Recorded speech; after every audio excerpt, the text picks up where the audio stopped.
In this video, we will discuss the pathology of esophageal carcinomas.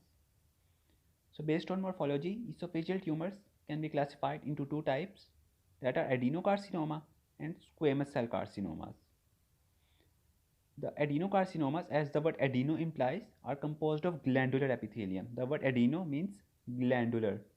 So adenocarcinomas are composed of glandular epithelium, while squamous carcinomas are composed of epithelium that resembles squamous differentiation. So esophageal tumors can either be adenocarcinomas or squamous carcinomas.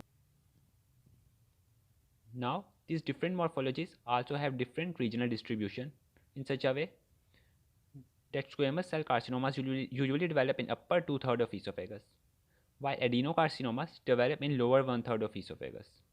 And you will come to know the logical understanding that why it happens that squamous cell carcinomas develop in the upper two-thirds and adenocarcinomas develop in lower one-third. Now, firstly, out of both these types, adenocarcinomas and squamous cell carcinomas, firstly we will study adenocarcinomas. So first of all, let us see how does these adenocarcinomas develop. These adenocarcinomas basically develop in those persons that have a chronic tendency of refluxing of acid from stomach into the lower part of esophagus. Now, when the HCl or acid is continuously being refluxed from stomach into the esophagus, it will damage the wall of esophagus. Now you know that the normal lining of esophagus is squamous epithelium. But as HCl is damaging this epithelium of the esophagus, so nature puts into action a defensive type of response. This defensive response is such that the squamous epithelium of the lower part of esophagus becomes intestinal epithelium. Why intestinal epithelium? Because intestinal epithelium is composed of glands.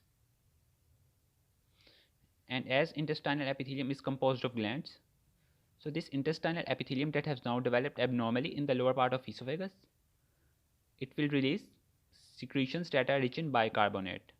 So intestinal gland release secretions that are rich in bicarbonate. This bicarbonate secreted by this intestinal epithelium that has developed in the lower part of esophagus will neutralize the acid. It will neutralize HCl. Now you can imagine or you can see that this development of intestinal epithelium or intestinal metaplasia has developed as a defensive response against the chronic acid exposure. This process is called intestinal metaplasia or Barrett's esophagus. So what is Barrett's esophagus? Barrett's esophagus means that the lower part of esophagus has turned from squamous epithelium to intestinal epithelium in response to the chronic reflux of acid. This is called Barrett's esophagus. Now when Barrett's esophagus develops, then you know that all metaplasias have a tendency to develop dysplasias, and these dysplasias then can lead to cancers. So cancer develop in the lower part of esophagus, and this cancer will be specifically of adenocarcinoma. Why adeno? Because intestinal metaplasia is composed of glands. So these glands will turn into the adenocarcinoma. So that's why now you have the clear concept that why adenocarcinomas develop in the lower one-third. Why? Because the HCl is coming from stomach and the stomach is at the lower part of esophagus. So let's see what are the risk factors. The risk factors of adenocarcinoma are obesity. Why obesity? Because obesity increases the chances of gastroesophageal reflux disease, in which the HCl is refluxed into the esophagus. And once the GERD develops, then as I already mentioned, that it will lead to intestinal metaplasia in the esophagus, which is called Barrett's esophagus. And this Barrett's esophagus will lead to adenocarcinoma. So we can say obesity is a risk factor for adenocarcinoma, GERD is a risk factor for adenocarcinoma, and we can also say that Barrett's esophagus is also a risk factor for adenocarcinoma. All of these three are related in a stepwise manner. Now, other than these risk factors, another risk factor is radiation therapy in the past. For example, if the patient has a cancer or tumor in the childhood and he has undergone radiation therapy for that tumor, and that tumor was in chest or abdomen, so such radiations could have entered into the esophagus and could damage the part of esophagus. And this would cause DNA damage, resulting in increased predisposition to cancer. Moreover, if some patient has undergone a lot of CT scans or a lot of X-rays in the childhood, then these radiations can later turn up into a risk factor for adenocarcinoma due to this DNA damage. And other than this, surprisingly, due to unknown reasons, these adenocarcinomas show a strong gender bias. Strong gender bias in a way that it is 7 times more common in men So keep in mind that adenocarcinomas are 7 times more common in men as compared to the women. And when we will talk about squamous cell carcinomas, which is the other counterpart, the second type of esophageal cancer, then they are also common in men, but they are only 4 times more common in men as compared to women. But these adenocarcinomas show a strong gender bias. They are 7 times more common in men. So keep these risk factors in mind. Now, as far as the epidemiology of adenocarcinoma is concerned, you have to remember that the incidence of adenocarcinoma is increasing with time. Why it is increasing? The answer is simple, because the incidence of obesity is growing due to sedentary lifestyle, and due to increasing incidence of obesity, there is increasing incidence of GERD, and downstream the Barrett's esophagus. So as all these risk factors are increasing in incidence, resultantly adenocarcinoma is on the rise. Now, as far as the pathogenesis is concerned, it is important here to know that how this Barrett's esophagus develops into adenocarcinoma. We have already discussed that how this Barrett's esophagus developed as a result of metaplastic response, but what are the sequence of changes that convert Barrett's esophagus into adenocarcinoma? This sequence of changes is a stepwise acquisition of genetic changes and epigenetic changes. These genetic changes include p53 mutation and chromosome abnormalities, and along with this, there can be epigenetic changes. So this stepwise acquisition of genetic and epigenetic changes drives the process of carcinogenesis, which converts Barrett's esophagus into adenocarcinoma. So this is how Barrett's esophagus converts into the adenocarcinoma. Now, as far as the morphology of adenocarcinoma is concerned, we will study gross and microscopic features. For gross features, the early lesions of adenocarcinoma are flat patches. What are flat patches? Flat patches means that if this is the wall of esophagus, then the tumor will be in the form of flat patch. It will not protrude out of the surface. This is called flat patch. So early lesions are flat patches, and the late lesions become exophytic masses. What are exophytes? Exophytes mean outer growths.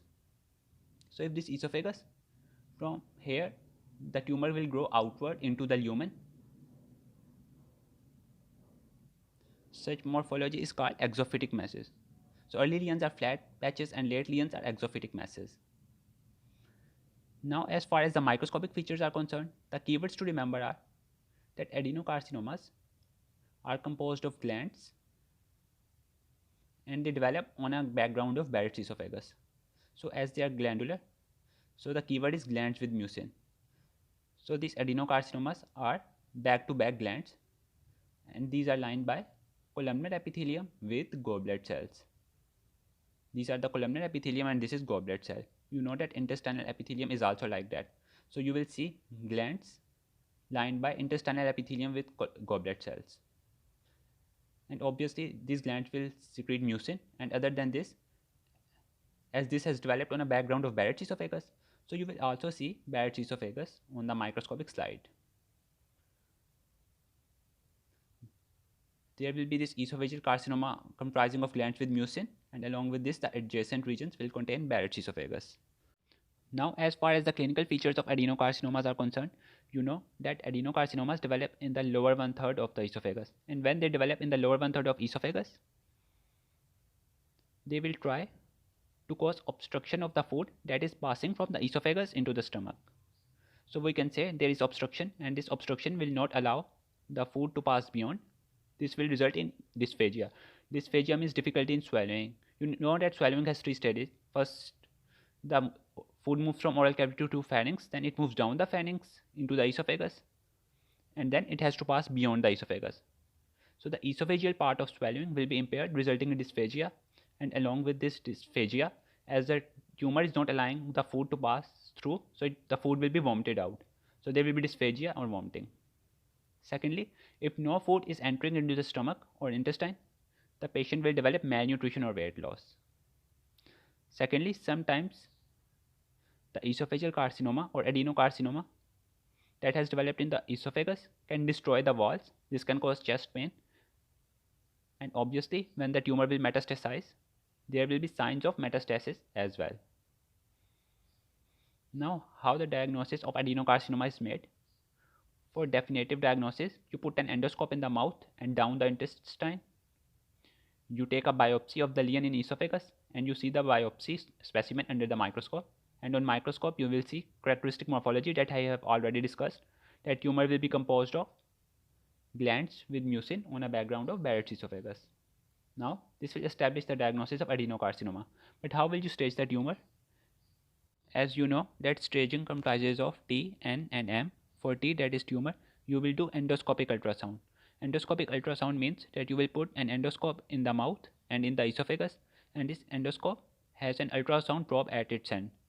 Through that ultrasound probe, you will do ultrasound from the interior side. This will visualize all the walls of esophagus, and you can check that how deep the tumor is going. This will help you to stage the T part of the adenocarcinoma.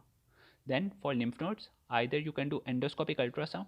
This will show you the lymph nodes from inside the wall of esophagus, and CT scan can also show you lymph nodes. For M, that is metastasis. You do CT scan of chest, abdomen, and pelvis, so you will see all organs that are involved in the metastasis, and you can also do PET scan.